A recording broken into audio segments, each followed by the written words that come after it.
Hello दोस्तों, ये है पार्ट 2। हम पढ़ रहे थे physical and chemical change class 7th का। ठीक है, तो अब हमें इस वाले लेक्चर में पढ़ना था केमिकल चेंज के बारे में। ठीक है, कि केमिकल चेंज क्या होता है। तो केमिकल चेंज के बारे में देखते हैं कि एक ऐसा चेंज, जैसे कि आप फेमिलियर हैं, ठीक है, about the rusting of iron. ठीक है, रस्टिंग ऑफ आयरन क्या होता है कि आयरन के ऊपर, ठीक है, जो रस्ट है उसका जमा हो जाना है। ठीक है, जिसको हम आयरन ऑक्साइड भी कहते हैं। ठीक है, आयरन के ऊपर रस्ट जो है वो in the presence of oxygen, iron के ऊपर जो है वो रस्ट हमें देखने को मिलता है। ठीक है, तो इसी प्रोसेस को हम कहते हैं रस्टिंग ऑफ आयरन।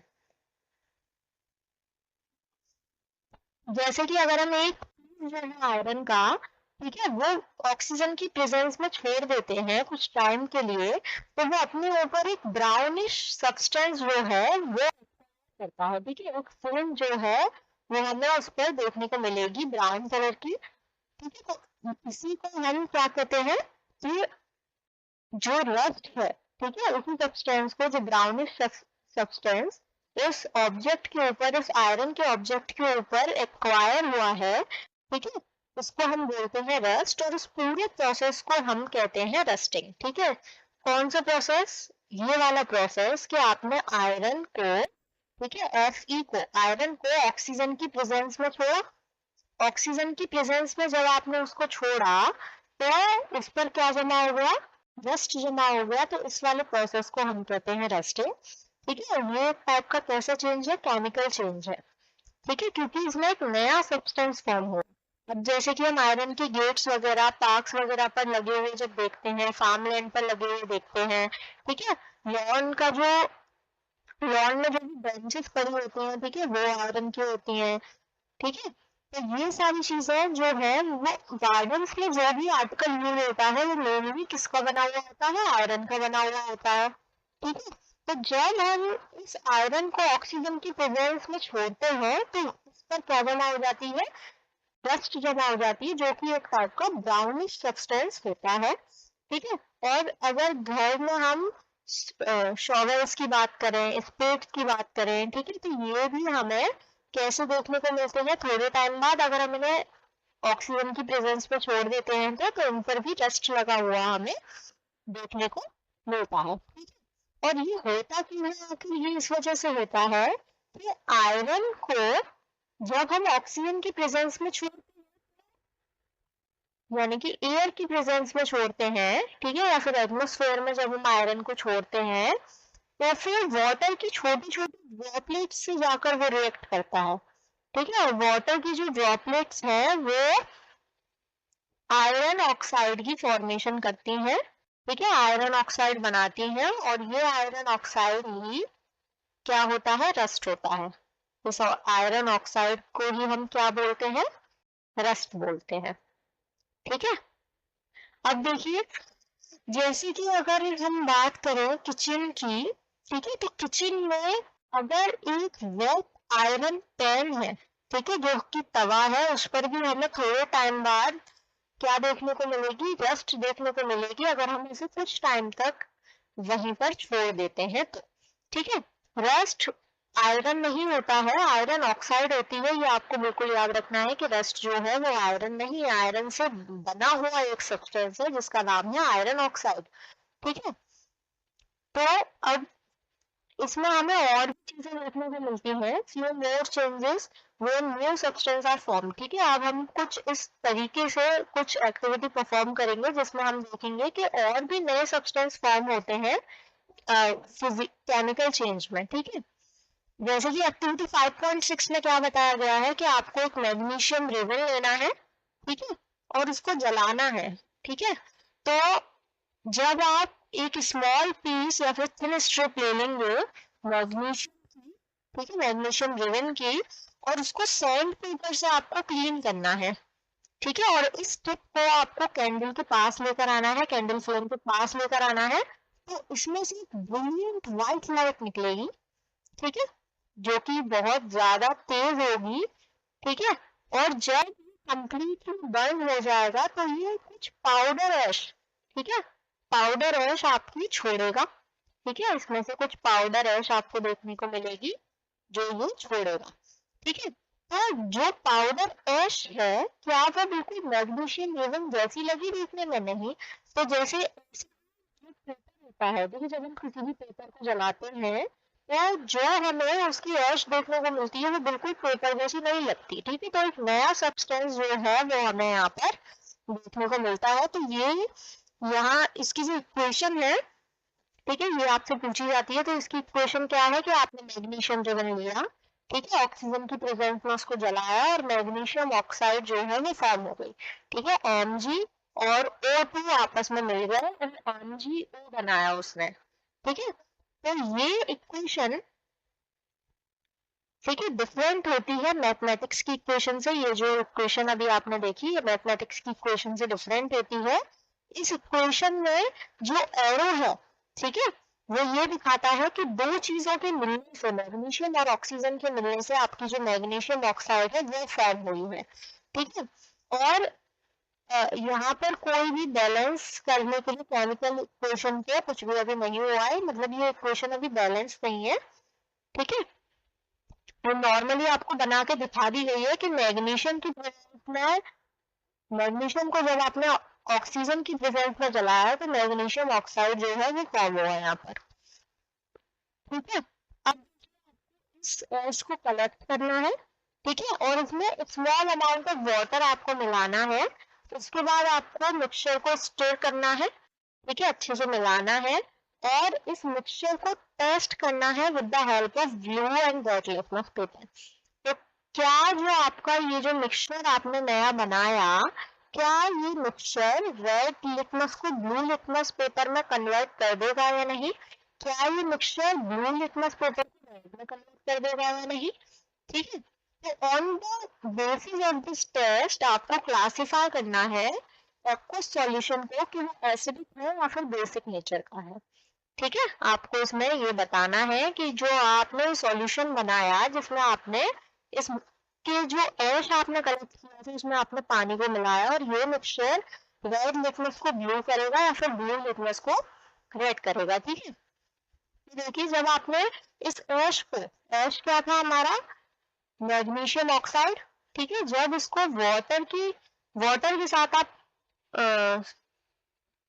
वाटर के साथ आपने इसको कंबाइन किया, ठीक है, तो इसने एक नया सब्सटेंस फॉर्म किया। ये इसकी यहाँ पर इक्वेशन में रखी है, फिर से यहाँ पर इक्वेशन बनाई है कि जो मैग्नीशियम ऑक्साइड था वो कैसे बना पहले तो मैग्नीशियम ऑक्साइड मैग्नीशियम और ऑक्सीजन की प्रेजेंस में, ठीक है, मैग्नीशियम और प्रेजेंस में MgO बना और इस MgO ने, इस MgO को जब वाटर में डाला गया यानी कि H2O में डाला गया तो इसने एक नया कंपाउंड बनाया जिसका नाम है मैग्नीशियम हाइड्रोक्साइड, ठीक है। तो ये जो इक्वेशन है वो आपकी ऐसे करके लिखी गई है कि मैग्नीशियम ऑक्साइड जो है उसको आपने वाटर में डाली, यहाँ पर एक नया कंपाउंड फॉर्म हुआ जिसका नाम है मैग्नीशियम हाइड्रोक्साइड। ये इक्वेशन भी आपको याद रखनी है, ठीक है। ये डायरेक्ट पूछ ली जाती है कि आप जो है वो इक्वेशन लिखिए जब आपने मैग्नीशियम ऑक्साइड को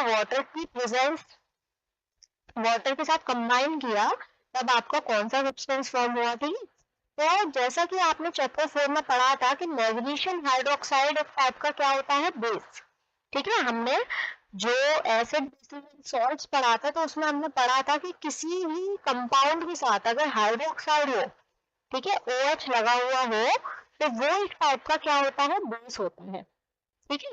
तो इससे हमें क्या पता चला? अगर ये एक बेस है तो फिर ये रेड लिटमस पेपर को, ठीक है, रेड लिटमस पेपर को ब्लू में कन्वर्ट करेगा, ठीक है। यहाँ पर जो रेड लिटमस पेपर है वो आपका कैसे लिटमस पेपर में चेंज हो जाएगा? ब्लू लिटमस पेपर में आपका ये चेंज हो जाएगा, ठीक है। ये चेंज हो जाएगा क्योंकि ये एक टाइप का कैसा मिक्सचर हो जाएगा? ये एक टाइप का आपका बेसिक नेचर का हो जाएगा, ठीक है। इस वजह से जो आपका रेड लिटमस पेपर है वो ब्लू में कन्वर्ट हो जाएगा। तो मैग्नीशियम ऑक्साइड जो है वो एक नया सब्सटेंस फॉर्म हुआ जब हमने मैग्नीशियम को जलाया, ठीक है। तो केमिकल चेंज में एक पॉइंट जो हमें देखने को मिला वो ये है केमिकल चेंज में नया सब्सटेंस फॉर्म होता है।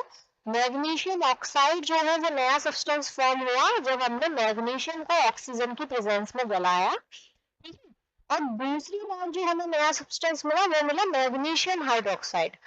वो हमें कब मिला? जब हमने मैग्नीशियम ऑक्साइड का जो पाउडर था उसको वाटर के साथ मिक्स किया, तब हमें जो दूसरा सब्सटेंस मिला वो मिला मैग्नीशियम हाइड्रोक्साइड। ठीक है। अब एक्टिविटी 5.7 देखते हैं। एक्टिविटी 5.7 में बताया गया है कि आपको एक कॉपर सल्फेट लेना है, ठीक है, जो कि आपका नीला थोथा के नाम से फेमस है, ठीक है। ये ब्लू कलर का सॉल्यूशन होता है कॉपर सल्फेट सॉल्यूशन, ठीक है। तो आपको इसको लेना है, ठीक है, टीस्पून से, और आपको इसको हाफ कप ऑफ वाटर में डिसॉल्व करना है, ठीक है। एक बीकर में आपको ये चीज ऐड करना है। उसके बाद इसमें कुछ ड्रॉप्स आपको सल्फ्यूरिक एसिड डालना है, डाइल्यूट सल्फ्यूरिक एसिड, ठीक है। आपको इसमें बाद में कुछ ड्रॉप डाइल्यूट सल्फ्यूरिक एसिड की डालनी है।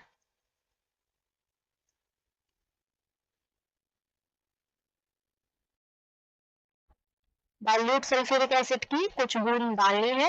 यहाँ पर डाइल्यूट क्यों बोला गया है? डाइल्यूट इस वजह से बोला गया है क्योंकि ये जो सल्फ्यूरिक एसिड होगा इसमें वाटर की क्वांटिटी ज्यादा होगी, ठीक है। डाइल्यूट का मतलब कि उसमें वाटर की क्वांटिटी ज्यादा है और एसिड कम है। वाटर की क्वांटिटी ज्यादा है और जो मेनली हमारा एसिड है जिसका नाम है सल्फ्यूरिक एसिड वो उसमें कम हमें देखने को मिलेगा, ठीक है। है डाइल्यूट और कंसंट्रेटेड एसिड में, ठीक है। अब ये जो ब्लू कलर का सॉल्यूशन है इसमें देखने को मिलेगा, ठीक है। फिर आपको इसका थोड़ा सा सैंपल बचा कर रखना है, ठीक है, ये स्मॉल ग्लास की बोतल में। और दूसरा वाला सॉल्यूशन जो आपने बनाया है, ठीक है, जो आपने बीकर में भर के रखा है उसमें आपको एक आयरन का, ठीक है, एक आयरन का ब्लेड जिस पर पहले से ही क्या मौजूद है, सॉरी, एक ब्लेड आपको उसमें डालना है रिमेनिंग सॉल्यूशन में, ठीक है। उसके बाद हाफ एन आवर जो है आपको वेट करना है, आधे घंटा के करीब आपको वेट करना है। तो आप देखेंगे जो कलर है सॉल्यूशन का वो चेंज आपको देखने को मिलेगा उसमें, ठीक है। जो सॉल्यूशन का कलर पहले ब्लू था लेकिन थोड़े टाइम बाद जब आधे घंटे बाद आप उसमें दूध डालकर रखेंगे तो आपको उस सॉल्यूशन का कलर जो है उसमें चेंज देखने को मिलेगा। तो इस बचे हुए सॉल्यूशन को, ठीक है, जो आपके पास बचा हुआ सॉल्यूशन था, ठीक है, जो आपने पहले ही एक बोतल में निकाल कर रख लिया था उसको आपको इस वाले सॉल्यूशन से कंपेयर करना है, ठीक है। तो क्या आपको कलर में कोई चेंज देखने को मिला इस सॉल्यूशन के? तो हाँ, ये जो कलर है उसमें वेरिएशन देखने को मिला है, ठीक है। जो ब्लू कलर का आपको कॉपर सल्फेट का सॉल्यूशन था, ठीक है, वो ग्रीनिश कलर का हो गया, ठीक है, ग्रीन कलर का हो गया। और ये ग्रीन कलर का क्यों हुआ वो भी हम लोग एक इक्वेशन की मदद से समझते हैं, ठीक है। उसके बाद आपको इसको जो आपने मेल या फिर इसमें डाला था सॉल्यूशन में, ठीक है, मेल या फिर ब्लेड डाला था उसको आपको रिमूव करना है, ठीक है, सॉल्यूशन में से निकालना है। तो क्या हमें जो ब्लेड है या फिर जो नेल है उसमें भी किसी तरीके का चेंज देखने को मिला है? ठीक है, तो ये हमें, ये सारी चीजें हमें नोटिस करनी है, ठीक है।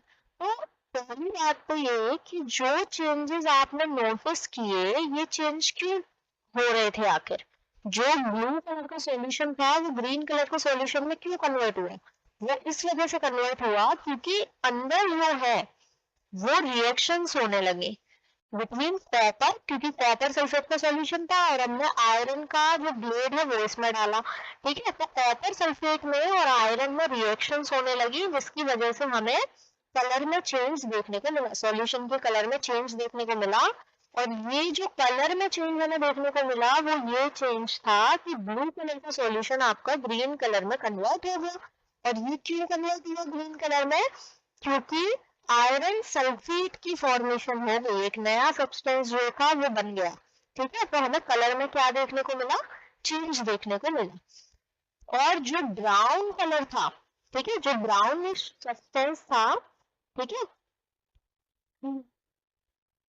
तो जो ब्राउन था वो डिपॉजिट हो गया हमारा आयरन मील पर, जो कि हमारा कॉपर था ब्राउन कलर का, ठीक है। तो एक नया और सब्सटेंस मिला हमें। तो हम इस केमिकल रिएक्शन को कैसे लिखेंगे ये देखते हैं। देखिए कि आपने कॉपर सल्फेट का सॉल्यूशन लिया जो कि ब्लू कलर का था, ठीक है, उसमें आपने आयरन डाल दिया, ठीक है, आयरन का सिंबल यहाँ पर लिखा नहीं है, Fe होता है, ठीक है। तो आयरन आपने उसमें डाल दिया। उसके बाद आपको देखो कि इससे क्या मिला, इस रिएक्शन से क्या मिला। तो जो कॉपर आयरन था, जो आयरन था उसने कॉपर को रिप्लेस कर दिया, ठीक है। तो यहाँ पर आयरन सल्फेट का सॉल्यूशन हमें देखने को मिला, जो कि ग्रीन कलर का बाद में हमें देखने को मिला, ठीक है।